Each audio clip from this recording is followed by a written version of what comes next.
न्यायाधीश का सम्मान संविधान का। नमस्कार, आप सुन रहे हैं न्यायाधीश का सम्मान संविधान का। सुप्रीम कोर्ट ने शुक्रवार को कहा कि निवारक हिरासत व्यक्तिगत स्वतंत्रता पर एक गंभीर आक्रमण है, इसलिए संबंधित अथॉरिटी को इसके तहत प्रदान किए गए छोटे छोटे सुरक्षा उपायों का सख्ती से पालन करना चाहिए। Chief justice of India you Lalit, justice S Ravindra Bhatt और जस्टिस JB परदीवाला की पीठ ने कहा कि किसी भी आरोपी के पास आरोप को खारिज करने या उसकी बेगुनाही साबित करने के जो सामान्य तरीके होते हैं, निवारक हिरासत में लिए गए व्यक्ति को वह उपलब्ध नहीं हैं। शीर्ष अदालत ने 1 जून 2022 को त्रिपुरा हाईकोर्ट के आदेश के खिलाफ सुशांत कुमार बनिया की एक याचिका को स्वीकार किया। हाईकोर्ट ने हिरासत आदेश की वैधता पर सवाल उठाने वाले उसके आवेदन को खारिज कर दिया। पीठ ने कहा कि ऐसा लगता है कि प्रिवेंटिव डिटेंशन का आदेश अनिवार्य रूप से इस आधार पर पारित किया गया था कि वह एक आदतन अपराधी है। पूर्व में इसके खिलाफ NDPS अधिनियम की विभिन्न धाराओं के तहत 2 प्राथमिकी दर्ज की गई थी। पीठ ने कहा कि हालांकि यह ध्यान रखना महत्वपूर्ण है कि NDPS अधिनियम 1985 के तहत दर्ज दोनों मामलों में विशेष अदालत द्वारा अपीलकर्ता को जमानत पर रिहा करने का आदेश दिया गया था। पीठ ने कहा कि यदि अपीलकर्ता को NDPS याचिकाकर्ता वकील ने तर्क दिया था कि राष्ट्रीय प्रतीक के स्वीकृत डिजाइन के संबंध में कलात्मक बदलाव या नयापन नहीं हो सकता, अधिनियम की धारा 37 की कठोरता के बावजूद जमानत पर रिहा करने के आदेश दिया गया था, तो यह दर्शाता है कि संबंधित अदालत ने उसके खिलाफ कोई प्रथम दृष्टया मामला नहीं पाया था।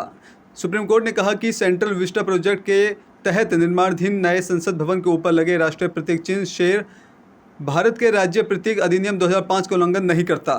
जस्टिस MR शाह और कृष्ण मुरारी की पीठ ने ये कहते हुए जनहित याचिका को खारिज कर दिया, जिसमें कहा गया था कि प्रतीक चिन्ह भारत के राज्य प्रतीक अधिनियम के डिजाइन के खिलाफ है।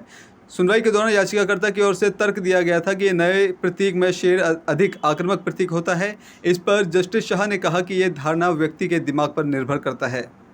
उच्चतम न्यायालय ने शुक्रवार को कहा कि समाज में कई मुद्दों के हल की जरूरत है, लेकिन सीधे शीर्ष अदालत का रुख करने से हर समस्या का समाधान नहीं हो सकता। जनसंख्या नियंत्रण को लेकर दायर एक जनहित याचिका पर सुनवाई जारी रखने के प्रति अनिच्छा व्यक्त करते हुए न्यायालय ने यह टिप्पणी की कि प्रधान न्यायाधीश उदय उमेश ललित और न्यायमूर्ति JB परदीवाला की पीठ सभी राज्यों को नोटिस जारी करने के प्रति भी अनिच्छुक है। याचिकाकर्ता अश्विन उपाध्याय ने राज्यों के नोटिस जारी करने की मांग की। याचिका में अदालत ने केंद्र और राज्य को देश की बढ़ती आबादी पर नियंत्रण के लिए कदम उठाने के निर्देश देने की मांग की गई, जिसमें 2 बच्चों के मानक को लागू करना शामिल है। पीठ ने कहा, आपने याचिका दायर की है, नोटिस जारी किया गया है और सरकार का ध्यान आकृष्ट किया गया था। उन्होंने इस समस्या पर अपना दिमाग लगा दिया और अब नीतिगत फैसला लेने उन पर निर्भर है।